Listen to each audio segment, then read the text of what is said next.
तलवारबाज बहू।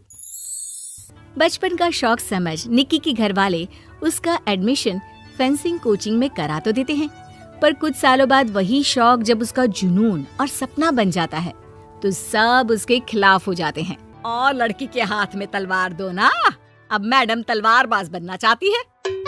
बच्ची का शौक समझ दाखिला करवा दिया, क्या पता था ये सब देखना पड़ेगा। अरे बहुत हो गई तलवारबाजी, आज से तू सिर्फ रसोई और बेलन देखेगी। पर मम्मी पापा, फेंसिंग भी फुटबॉल और क्रिकेट की तरह एक स्पोर्ट है। थोड़ी और प्रैक्टिस के बाद मुझे स्टेट, फिर नेशनल और फिर इंटरनेशनल खेलने का मौका भी मिल सकता है। निक्की की बात से भड़के हुए घर वाले आगे कुछ सुने या समझे बिना उसके घर में रहने का ऐलान कर देते हैं, जिसके कुछ हफ्तों बाद निक्की की आयुष के साथ शादी हो जाती है।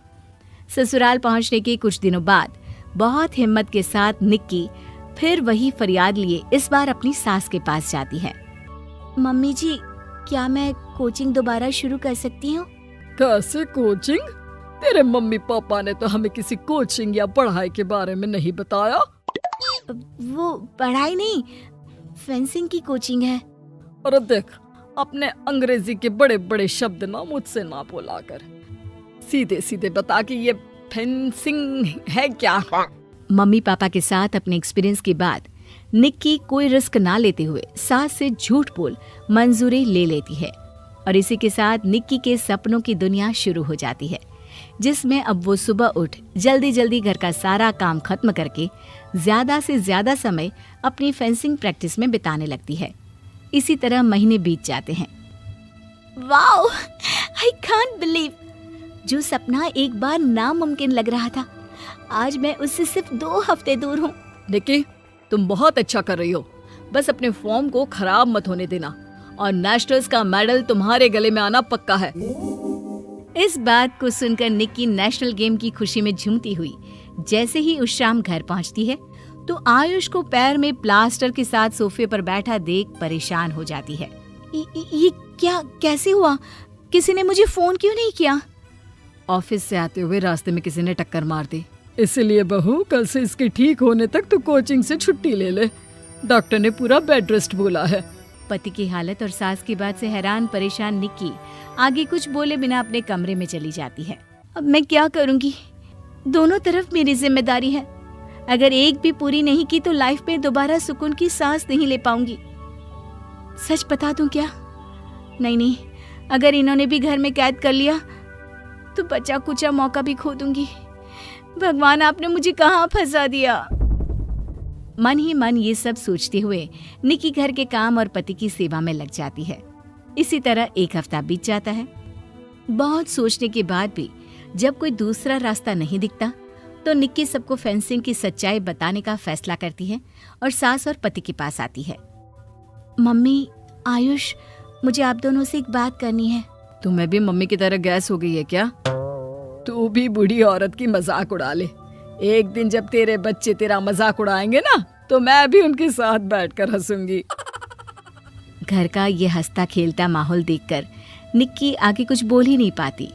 तभी गोलियां चलने की आवाज सुनकर सब डर जाते हैं और कुछ आतंकवादी घर में घुसकर सबको बाहर निकाल देते हैं, जहां उनके एरिया के बाकी सब लोग भी इकट्ठा होते हैं।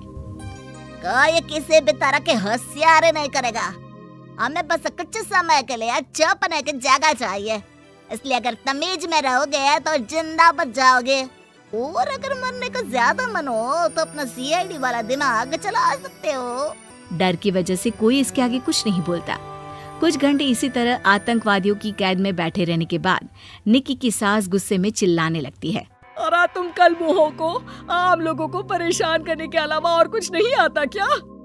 मैं कहती हूँ, अरे एक एक को मेरी बद्दुआ लगेगी, कोई जिंदा नहीं बचेगा। ये अब क्या कर रही हो मम्मी? सॉरी, वो परेशान हो गई इसलिए कुछ भी बोल दिया। प्लीज इन्हें छोड़ दीजिए, अब कुछ नहीं बोलेंगी। अरे तू डरपोक की तरह इनसे माफी मांग रहा है, कुछ तो अपने पापा के गुण ले लेता। अगर आज वो यहाँ होते तो इतनी देर में सबका गला काट चुके होते। क्या मतलब? नहीं मम्मी, प्लीज दोबारा वही सब शुरू मत करना। आखिर कोई मुझे भी बताएगा कि बात क्या है। तेरे ससुर जी अपने समय के सबसे बेहतरीन और उम्दा तलवारबाज थे। कोई कितनी भी बड़ी बंदूक या कितने भी ज्यादा हथियारों के साथ उनके सामने क्यों ना आ जाए, सबको एक एक करके चित कर देते थे। वाह, ससुर जी और क्या क्या करते थे?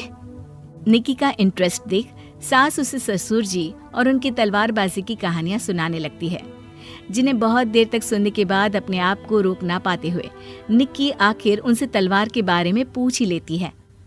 मम्मी जी, क्या पापा जी की वो तलवार आज भी आपके पास है? अरे इन्होंने अपने बेटे से ज्यादा उस तलवार से प्यार किया है तो फेंक कैसे देती, संदूक में संभाल कर रखी है। आयुष की बात सुन निक्की की आंखें चमक उठती हैं और वो सब कुछ भूल तलवार निकालने की बात कर बैठती है, जिसे सुन बाकी दोनों की आंखें फट जाती हैं। क्या बोला, जरा फिर से बोल। क्या कहानियां सुनकर तुम भी अपने आप को झांसी की रानी समझने लगी? यही समझ लो कि तुमने झांसी की रानी के साथ ही शादी की है। ओ मोहतरमा, जरा सपनों की दुनिया से बाहर निकल आओ और शांति से बैठ जाओ। आई बड़ी झांसी की रानी बनेगी। माहौल की गंभीरता और सास आयुष का रिएक्शन देख निक्की के पास उन्हें सच्चाई बताने के अलावा और कोई ऑप्शन नहीं बचता, इसलिए वो बिना कुछ सोचे समझे और देर किए उन्हें पूरी सच्चाई बता देती है, जिसे सुन दोनों भौंचक्के रह जाते हैं।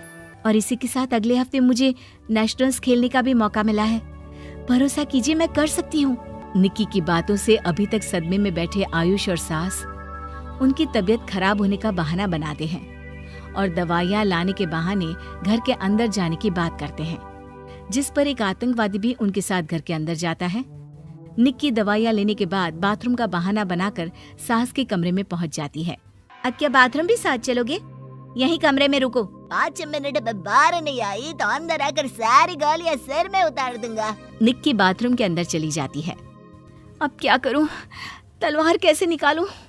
मुझे किसी भी तरह इससे छुटकारा पाना होगा। सोच निक्की, जल्दी कुछ सोच। कुछ देर परेशान बाथरूम में इधर से उधर घूमने के बाद निक्की की नजर फर्स्ट एड बॉक्स पर पड़ती है और वो तुरंत उसमें से कैंची निकालकर उसे छुपाते हुए चुपचाप बाहर निकल आती है। हो गया तुम्हारा सारा नाटक खत्म, अब चुपचाप ये दवाइयाँ उठाकर बाहर चलो। ऐसा बोलकर जैसे ही आतंकवादी मुड़ता है, निक्की तुरंत उसकी गर्दन पर कैंची से वार कर देती है और उसकी बंदूक हाथ में लिए संदूक से तलवार निकालने लगती है, जिसकी कुछ देर बाद वो घर के पीछे वाली खिड़की से बाहर निकलकर छुपकर एक एक करके सब आतंकवादियों पर वार करके उन्हें घायल कर देती है। अब सारे पब्लिक की कैद में आ जाते हैं। ये सब देखकर आयुष और सास के साथ सारे लोग दंग रह जाते हैं। सास का सर गर्व से ऊंचा हो जाता है। मेरी बहू सिर्फ नेशनल्स नहीं, इंटरनेशनल भी खेलेगी। हाँ।